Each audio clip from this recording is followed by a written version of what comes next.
Добар ден, драги другарчи! Овој пат ќе ви раскажам една неверојатна книга. Станува збор за авантурите на Вујко Лео низ романските степи од Џанет Леви.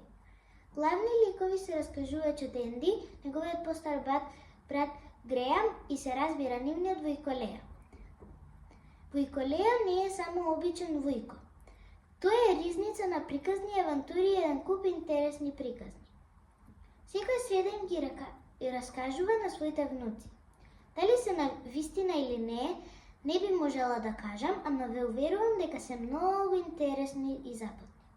Во првиот дел од авантурите на Вујко Лео, тој ги запознава своите внуци со неколку негови необични доживувања.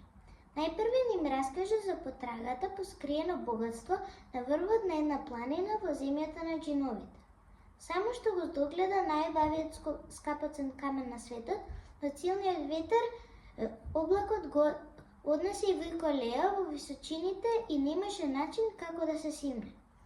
Кога и последната капка дожд капна на земјата, падна и Вујко Лео, но дали се спаси? Понатаму им раскаже за времето кога работел во циркус и како испукан од топ заглави на едно дрво, но кој го спаси? Дали тоа беа единствените 4 влакна на неговата глава? Раскажуваше и за времето кога се претвори во лебарка и создаде свое семејство лебарки и како успеа да се спаси од кралството наопаку. Ве повикувам да ја прочитате оваа книга, дали ќе верувате на приказните на Вујко Лео, тоа оставам на вашата фантазија.